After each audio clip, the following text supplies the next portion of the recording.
Following that first game, I was back out on the 49ers practice field where Trent Williams was rolling in style through this final stretch of 49ers training camp. Jacob Cowing back out in practice for San Francisco, and good news on Jack Jones. Cornerback hurt his hand to exit the preseason game, but didn't even have a cast on his hand today. Was back out in practice, so the 49ers didn't have to assign any of the three corners whom they tried out Friday. On to the highlights. We'll lead it off with Jacob Cowing. Caught a deep pass today, and his return also dropped an out pattern. And now a look at Adrian Martinez, who struggled on Thursday, but he's going to have another shot at it. Remember that Adrian, first time getting hit in a long time since the preseason last year. And there's a look at Mr. Purdy, who should see some action on Thursday against the Chargers. Maybe just a series or two if Kyle Shanahan follows his old way of doing things. In front of Purdy today, Carver Willis, the rookie, got an opportunity at left guard. I'll talk a little bit about that. But first, that's Andrew Hayes-Stoker, 49ers assistant wide receivers coach. He worked with Mike Evans in Tampa back in 2014 and 2015.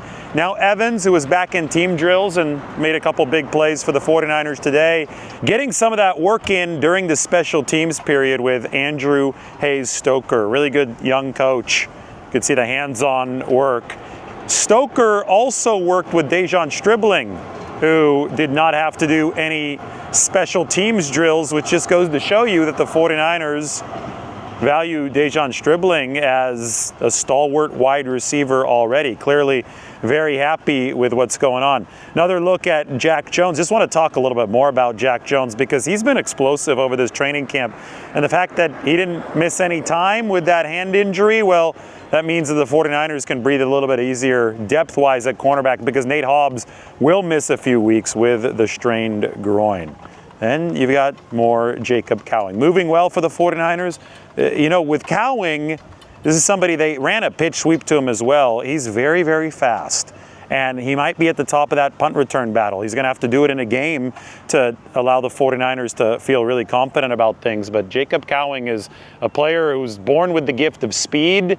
And if he can stay healthy, then the 49ers like the explosiveness he could bring, obviously not only to that offense, but also to the punt return position. Trent Williams today was full of jokes. Trent's always a very good guy to talk to at the press conference, but his locker is right next to Deebo Samuel's, and they're taking up a lot of real estate right now. Probably won't have those two locker stalls together once the 49ers make their cuts down to 53. But for the time being, Trent Williams said that the real estate that he and Deebo Samuel occupy in that 49ers locker room reminds him a little bit about the San Francisco housing market. Yeah, we got a little condo. It's very San Francisco style too, the bedroom is the kitchen and the living room, so it's a studio. Yes, I can certainly relate. Those of you in the city or who have lived in the city before probably can relate to that as well. All right, so the 49ers offensive line. Next to Trent Williams today, Carver Willis for the move the ball period at the end of team drills, which was the most important possession of this practice. The first team had the rookie Carver Willis out of Washington in there at left guard. Now, it's worth noting that Robert Jones, who started for the 49ers and had been in that first team spot for several practices, he played 44 snaps against the Tennessee Titans on Thursday. So the 49ers probably giving Robert Jones a little bit of a rest. That meant that Carver Willis got some important first team snaps. He was actually really good on Thursday, but against second and third team players.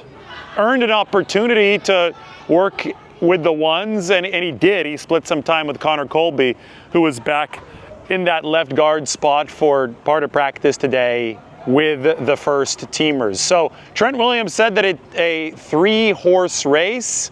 That's what we've gathered from the coaching staff as well. And after seeing Carver Willis and how well he run blocked, he did give up 3 pressures for the 49ers against the Titans, but after seeing how well he run blocked, we said maybe he deserves a chance, and he has officially entered that 3-horse race with his first left guard, first team reps of training camp. Now, that did not stop Osa Odighizuwa from entering the 49ers backfield. Osa Odighizuwa was dominant today, disrupted a lot of plays. Obviously didn't play for the 49ers on Thursday, but he is a big, big addition for San Francisco on that interior.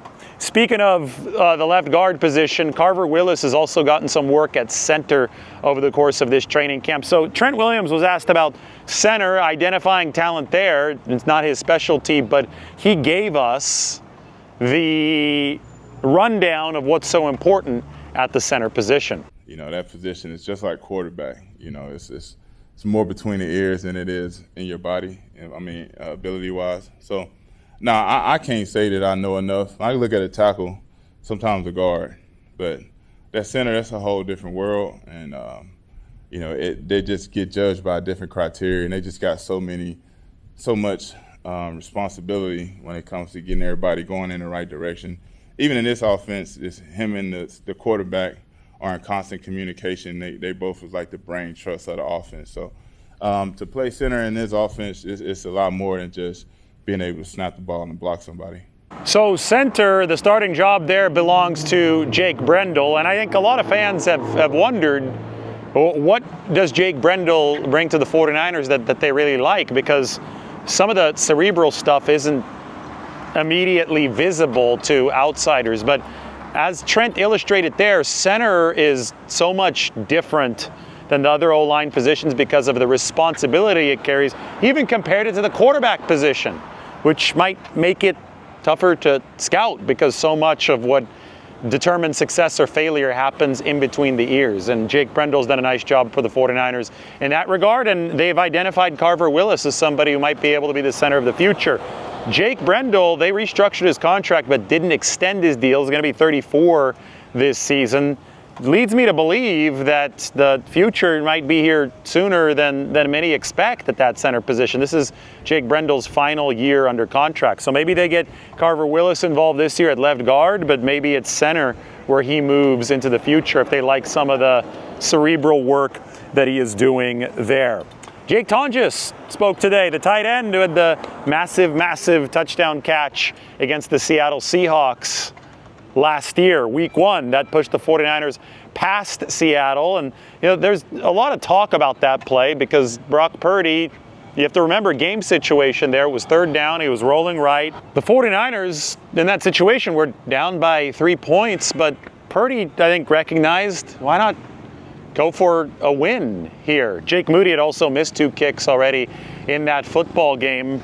So he went for the win, and Jake Tonges rewarded him for it. But Tonges talked a little bit about the Purdy aggressive mentality. I wasn't sure if he was throwing it away, but I know, you know, Brock's got a little bit of like a gunslinger mentality. Like he'll make some throws. I remember I was running like a shallow cross away in the playoff game, and he threw it across the field. Like, so you always have to keep your, you know, awareness up when you're in there with Brock, because he can scramble out of the pocket, make guys miss, and he's, you know, not afraid to try and fit it in there. And that play and that game was really indicative of what the 49ers could have done last year had they been generally healthy. Obviously, they didn't stay generally healthy, and they ended up losing to Seattle by a lot in the postseason. But with more guys available, and they weren't fully healthy, by the way. George Kittle was already hurt by the end of that game with the strained hamstring.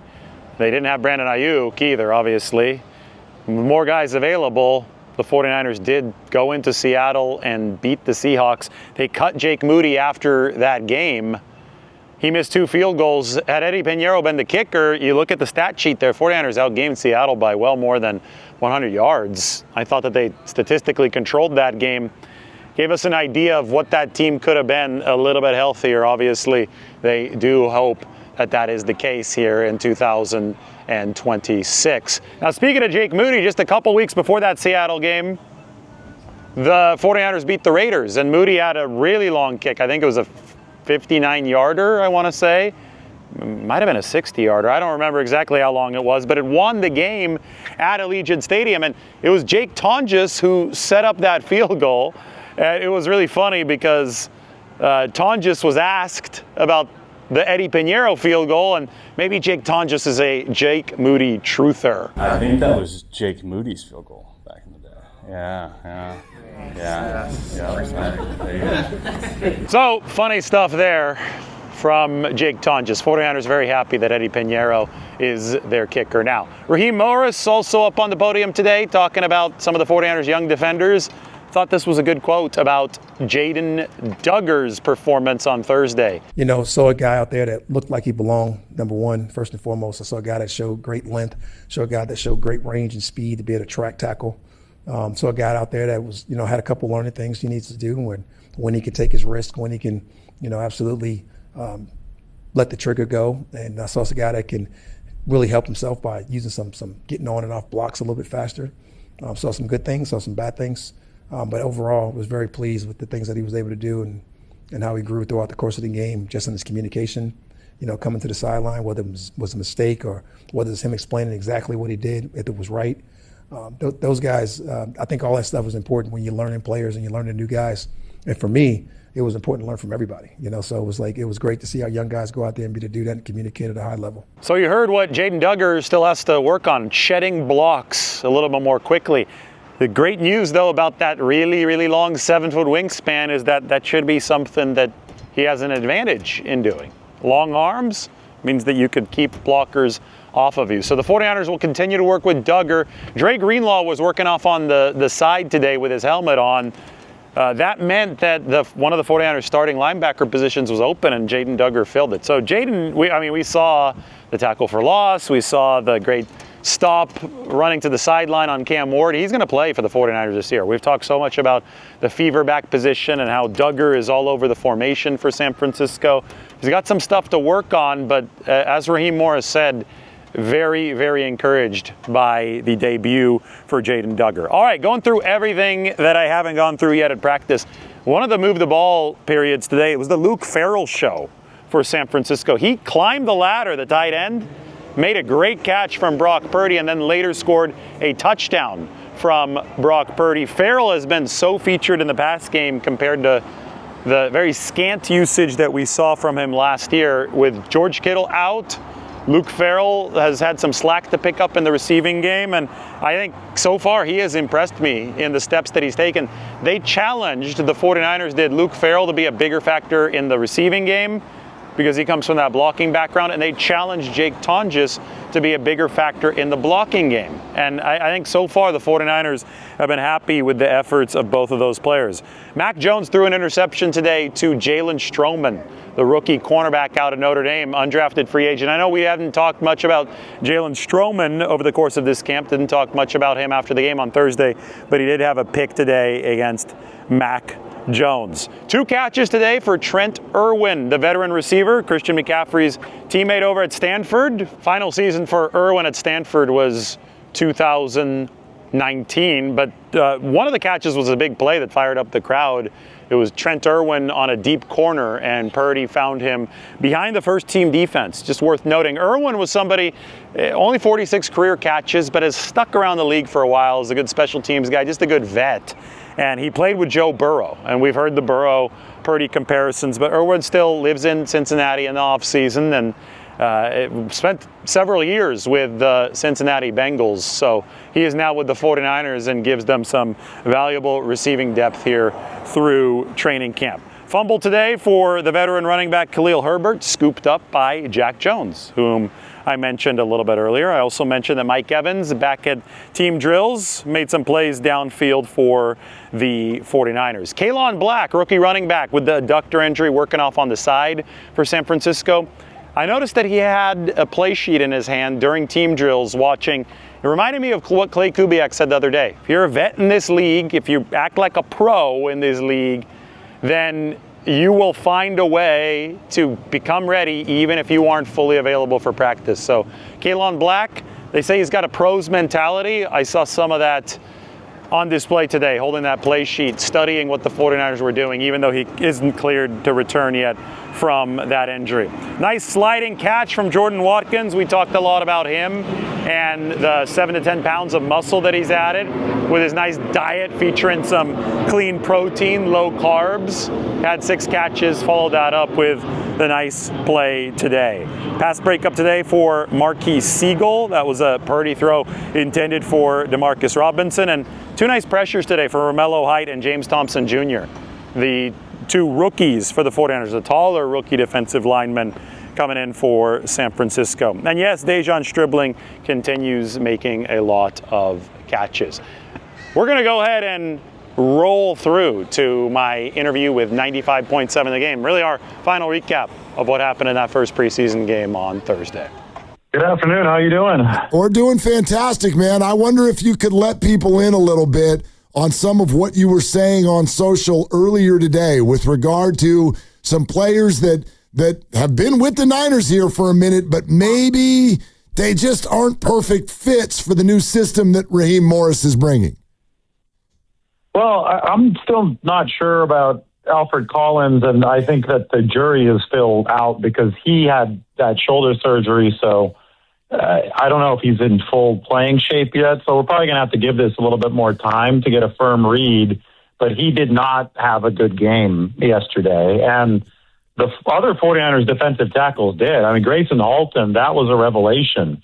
That was the way that he played the run as somebody who the 49ers drafted as a pass rushing specialist. I think he's playing bigger than the 49ers expected him to. That was something. I think Sebastian Valdez really impressed them. We saw a play from James Thompson Jr., one of the rookie undrafted free agents for the 49ers. So I'm wondering, Alfred Collins was drafted in the Robert Saleh year in 2025. And Nick Martin was also drafted in the Robert Saleh year in 2025. I think when you look at profiles, look at Nick Martin versus the linebackers the 49ers have brought in this year. The guys they brought in this year, one of them has a 7-foot wingspan, which is longer than anything we have ever seen at the linebacker position, as Jaden Dugger. The other one is 6'4", so he's got similar measurables lengthwise to Fred Warner. And Nick Martin is below average in terms of size. Now, he's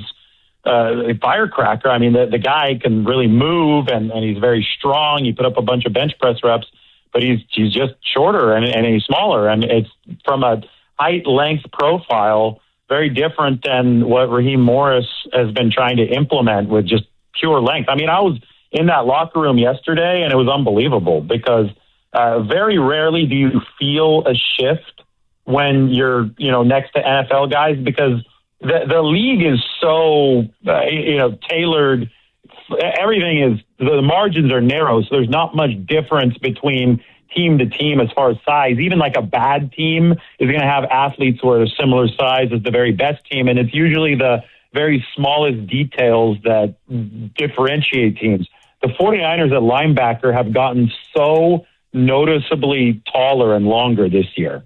From 2025 to 2026, it is the biggest, single most noticeable shift that I have, seen in real time over my 10 years covering the team. And I just wonder, will somebody like Nick Martin fit into that room? How are they going to make him fit into that room?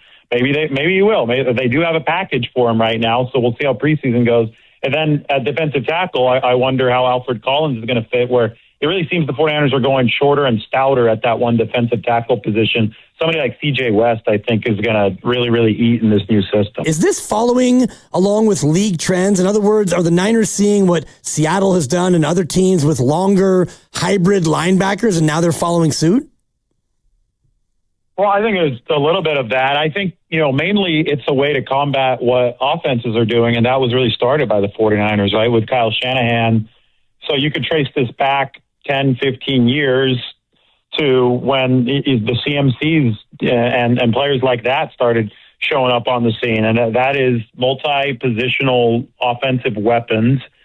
When the offense breaks the huddle, you're not sure if it's going to be a run or a pass. You're not even sure what formation they're going to be in because the personnel, the 11 players on the field, have the ability to flex into, a number of different lineups. So as offenses really perfected that over the course of the past decade plus, defenses have had to become more adaptable as well. That's where the Nicky Manwari types of the Seattle Seahawks have come in. And I think that it's just a natural antidote, right, to what those offenses are doing. Now, for the 49ers, this has also been an injury fueled kind of shift. What Kyle Shanahan said after Robert Saleh left to become a head coach is, we got so hurt last year, we need to find ways to stay ahead of the curve even if we lose players. So say the 49ers start losing a lot of defensive linemen, they want to be versatile enough to go more linebacker heavy. Say they lose a lot of linebackers,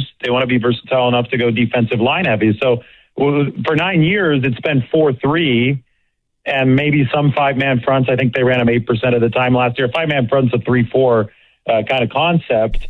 Now you're probably going to see, I don't know, it'll be maybe 60-40, 70-30. It's going to be a lot more of the 3-4 base stuff, though, for the 49ers, because they're giving themselves that flexibility up front, and it should help them overcome, roster challenges if there are some injuries over the course of the season. David Lombardi, SF Standard. David, I think there are certain Niner fans that might be, scratching their head about this sort of concept a little bit. Robert Saleh was very loved, and Robert Saleh did great things, down his best players and got a head coaching job because of it.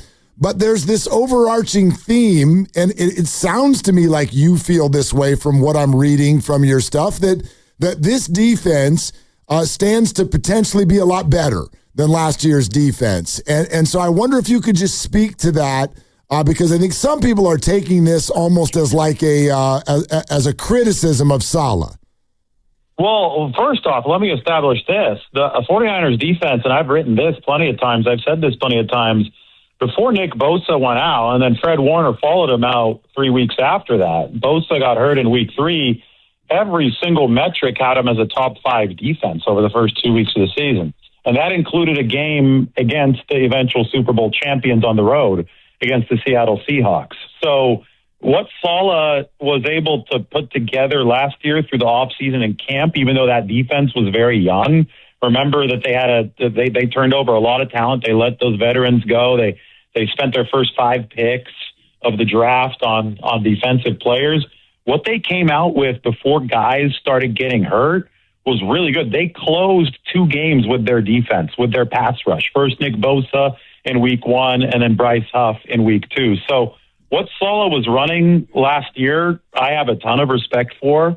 And I think that had the 49ers stayed healthy, it would have been one of the better defenses in the league. I'll even maintain that they would have been Super Bowl favorites had they been able to stay healthy last year. I mean, they literally went into Seattle and beat the eventual champions on the road. They dominated them statistically when they had that defense. So I think what Saleh put on tape, what his defense put on tape last year, I think I need to put that out there. I think it was very good.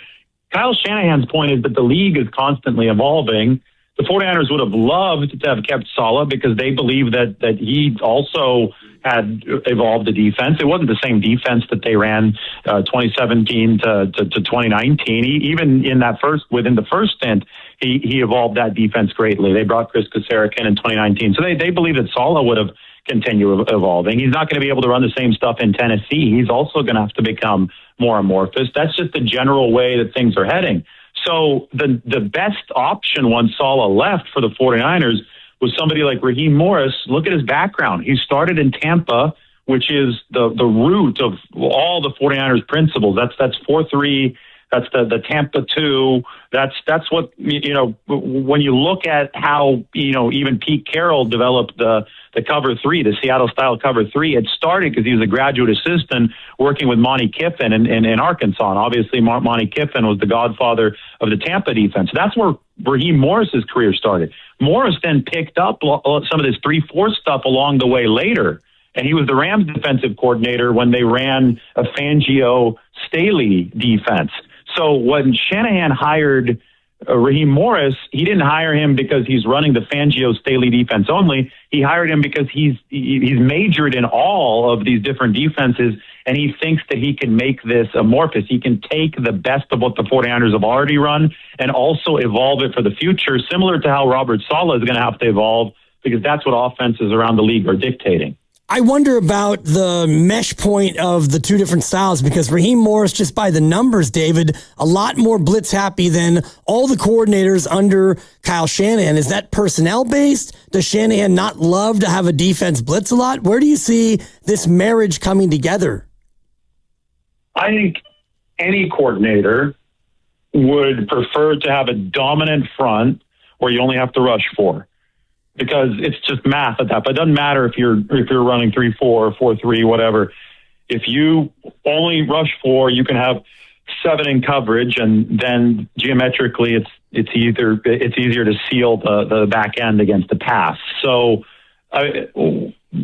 everything happens in context, right? With Robert Saleh, he came from Seattle, and then Jacksonville was a stop before the 49ers. But when he was a lower-level staffer in Seattle for that great 2013 defense, they had an amazing pass rush with 4 in front of an awesome secondary. They had it all going on. That's how you are one of the great defenses of all time. Once they built it up with the 49ers in 2019, they also had an unreal 4-man pass rush, so they just didn't have to blitz a lot. You'll notice that Saleh blitzed more in 2020 after Nick Bosa went down. That was the big injury year that really started this parade that's happened throughout this decade. Then obviously he left, and then he came back in 2025. He blitzed a little bit more last year than he did when the 49ers had that great pass rush, but I think so much was broken by missing Fred Warner too last year that it's just really hard to gauge what exactly Saleh was going to do. But yes, in general, he blitzed less, and I think that did coincide with years that the 49ers had that dominant pass rush. Raheem Morris, if he had his pick, he would have a dominant front and he wouldn't have to blitz. I think any defensive coordinator would tell you that, but he's had to get creative at some of these stops, and probably is going to have to get a little bit more creative with the 49ers because we're not exactly sure. Just personnel-wise, they were last in the league with 20 sacks last year. Of course, they're going to get some guys back, but you can't expect them to go from 32 to number 1 just like that. And if they're somewhere in between, well, then maybe some disguise, maybe some zone blitzes.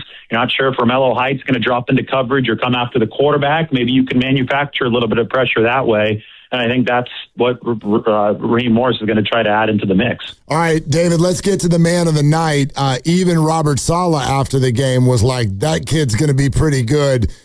So, A, what's your takeaway on De'Zhaun Stribling? But maybe more importantly, where is this going? Because there's some establishment at the position for sure. What do you think his role is going to be early in the season? Well, in an ideal world, they can have him at the big slot, which is where Jauan Jennings spent most of his time. And that opens up insane matchup advantages for the 49ers because this guy is similar to Jauan Jennings in a lot of ways, but different in that he has a 4.36 40 as opposed to a 4.7 40. So at the big slot, you either get the defense to commit a safety to the receiver, which means they probably have to bracket double him somehow, which means that Mike Evans would be one-on-one at the X receiver position, which would be a feast for Brock Purdy and Mike Evans. Or you get some kind of smaller nickel back on him, and then De'Zhaun Stribling's got the 6'3" height to where he can win one-on-one. So it just creates a lot of headaches for opposing defenses if he can be at that position. Now, the 49ers plan over the offseason was based on Ricky Pearsall playing the Z, playing the flanker. The receiver comes in motion a little bit more often because Ricky's skill set is very, very clearly tailored to play that Z receiver position. They don't have Ricky, who plays the Z. I think that De'Zhaun Stribling is good enough to play the X, the Z, or the F, at least talented enough. I think ultimately the plan is for him to be the 49ers X receiver once Mike Evans is done. But for now, Evans has the X locked down. If you want to keep Stribling at the big slot, then you've got to figure out a way to take care of that flanker position. And Jordan Watkins, that might have been the best news for the 49ers yesterday outside of Stribling, and nobody's really talking about it because everybody's focused on Stribling. But Jordan Watkins, I thought looked good. And I thought that he answered some of the questions that I had about him over the course of training camp. There was a couple sketchy plays over the middle in training camp. He made some tough catches over the middle yesterday, guys, and he's primarily been playing the Z. I don't think he has to take Ricky Pearsall's full workload there. I think that you're going to be mixing and matching guys, and Stribling could be there as well. But the more you can line Stribling up inside, the more I think it unlocks everything for this offense to just eat. And if that ends up being the case, then they're going to have numbers advantages essentially every single time they drop back to pass, because they also have Christian McCaffrey and a guy named George Kittle on this team. So it is an embarrassment of riches if they can stay healthy and if they can lock down that flanker position. And I know they're skating on thinner ice now that Ricky Pearsall's out for the season. Does Deebo Samuel still have enough left to be that flanker? I'm just, as you were mentioning the pre-snap motion and all the rest of it, I just couldn't help but think about 19 problems and when he was at his best. Can he be good enough still to where he can lock down that spot? I wouldn't count on him to lock down that spot, because, the important context of the Deebo addition is that the 49ers were planning to get him, or tried to get him. They were trying to get him even before Ricky Pearsall's PCL flared up again. So what does that tell us? That tells us that they weren't trying to get Deebo Samuel to be the full-time lockdown Z receiver. They wanted him to be, and I say this with the utmost respect because I have a lot of respect for Deebo Samuel's game. He's one of the most unique players that we've ever seen with his ability after the catch. But I think they really wanted him to be a glorified gadget weapon, and I think they still do. Now, this last year, the gadget weapon was Sky Moore. You use him, 4 or 5 times over the course of the season? You don't use him very often offensively, right? For Deebo Samuel, I think there was going to be heavy usage in relation to other gadget weapons. And I think that the 49ers right now, he might have a larger role because Ricky Pearsall's gone. Maybe more of that Z is picked up. The slack there is picked up by Deebo Samuel. Maybe it's a timeshare in between Jordan Watkins and Deebo Samuel. So obviously the workload and expectation changes now that Ricky Pearsall's been hurt. I think that Deebo Samuel will still be able to handle it if he can stay healthy over the course of this season. But I don't think that this is 2021, 2022 Deebo that would be counted on to basically lock that position down full time. David, I'm super interested in Kaelon Black and dealing with an injury. And Tim Ryan had kind of a comment last night that didn't necessarily sound very optimistic on his timetable. What do you know with regard to Black, and what kind of a role can he still carve out early with this missed time? Well, core muscles are tricky, and he's got the adductor injury. So I'm not sure on the timetable. What I do know is that Black is a ball of muscle, and so much of what they like about his game is rooted in that strength, whether it be the yards after contact, or it's close to 3 yards after contact per carry at Indiana, the pass protection. He was really, really physical, and in the short amount of time that we got to see him at the start of training camp, and they weren't even tackling live to the ground, so we didn't get to see a lot of that yards after contact balance. And so I can't wait to see it. But the problem with a core muscle injury is that it's at the center of that entire muscular system, right? So you got to make sure that he's fully healed before he heads out there. I don't know the timetable.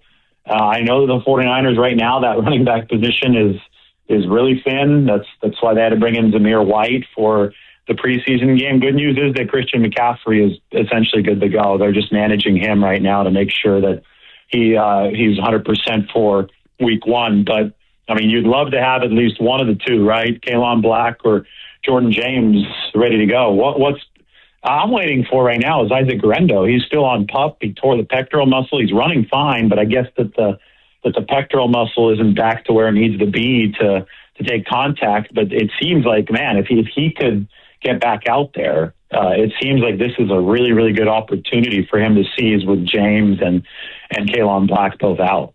Golden opportunity, and it's a shame that injury might keep him from at least having a crack at it. David, any sense from you or things that you've heard as far as what the plan is for Brock Purdy over these next 2 preseason games?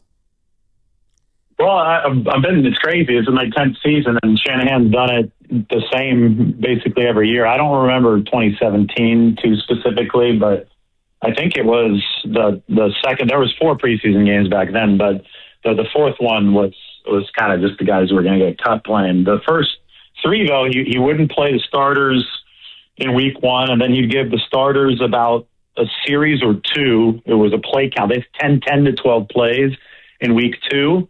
And then week 3 would be a quarter to 2 quarters, just depending on how much work he felt that they were getting on each drive. So if it's just a bunch of 3 and outs, then maybe he keeps them out there a little bit longer. So we're entering week 2, and I would expect a series or 2 for Brock Purdy and the starters. And, starters with an asterisk, guys like Trent Williams and Christian McCaffrey, you probably just bubble wrap throughout the whole preseason. Same thing with Nick Bosa. That's what they've done in the past. By the time that week 3 hits, you can expect a longer stretch of Brock Purdy out there.